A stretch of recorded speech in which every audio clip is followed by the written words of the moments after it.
Welcome back here on the Yaffee program, Newstalk 770 AM, 92.5 FM, WVNN. I am Alabama's voice of reason. Don't forget you can weigh in on the WVNN Hot Take text line, 866-494-9866, 866-494-WVNN. Let's get to the Alabama news items. Once again, we have the Alabama Bullet Points. Alabama Bullet Points. Today's headlines from around the Yellowhammer State. Sponsored by Larry's Pistol and Pawn. Number 4 today, Attorney General Steve Marshall declares victory defending Alabama's law prohibiting sex change procedures for minors. That's right. I wrote about this yesterday at YellowhammerNews.com. There was a challenge to Alabama's Vulnerable Child Compassion and Protection Act, but the plaintiffs ended up dropping their case.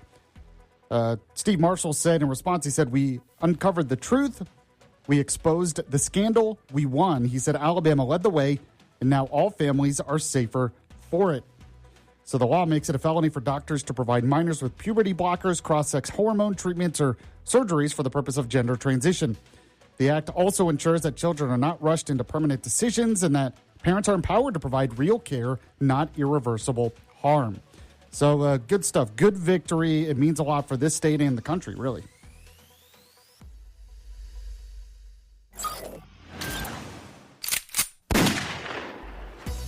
Number 3 today, and this is kind of a duh moment, but it's true. Number 3, 72% of high school teachers in Alabama say cell phones are distracting students. Yeah, duh. I mean, they're distracting people, even not just students, but just kids all the time. Governor Kay Ivey wants them banned from classrooms. So this is a law that she is pushing in Alabama, which is she is exactly right on. Now, it's something they've also passed recently in Tennessee, and Florida has led the way on this.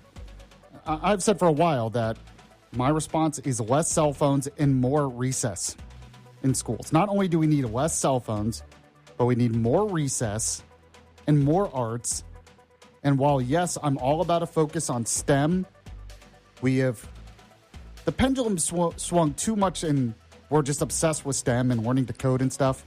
No, we need to teach critical thinking and civics in our schools.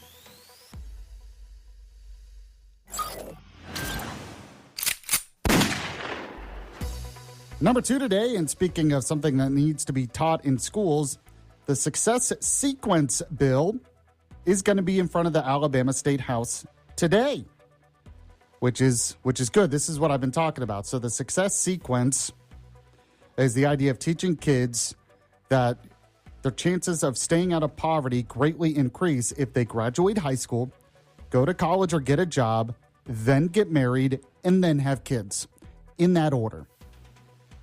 And some people think this is controversial because some families might feel bad over it. Well, I'm sorry, but it's the truth. It's backed by statistics and, thousands of years of human civilization. It's obvious. We have to get back. Kids are going to be taught virtue one way or the other. If they're going to be in schools for hours every day, we can teach basic moral virtues like this. It could be a good thing.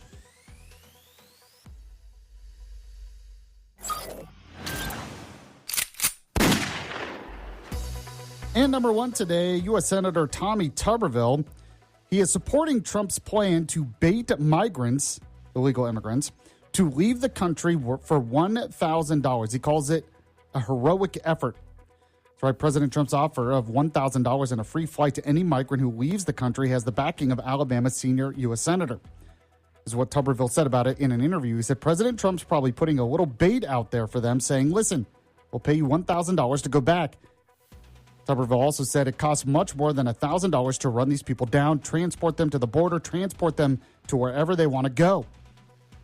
He's right on that. Now, I will say, because this is promoting self-deportation, which is a good thing. That is one of the best things we could do, get them to deport on their own accord.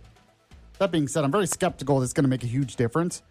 If we really want to make a huge difference when it comes to self-deportation, you got to have some kind of e-verify system. You got to enforce the laws where companies can't just hire illegal immigrants.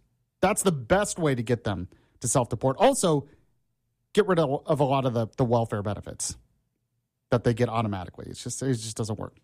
This segment of the program brought to you by Larry's Pistol and Pawn. Yes, this Sunday, Mother's Day is coming up. And, you could get your mom something lame or get your mom or maybe your wife some really nice jewelry. That's why Larry's Pistol and Pawn is there for you. Their jewelry shop includes antique jewelry, engagement rings, large estate pieces, luxury watches, permanent jewelry, and more. Plus, their professionals are able to size rings, repair mountings, and create custom pieces. I don't know why you haven't gone already. Mother's Day's coming up. Go shop at Larry's Pistol and Pawn in Madison off Greenbrier Exit 3. Yes, by the big rusty water tower. Tell them Yappy sent you. It's the Yappy Program on WVNN.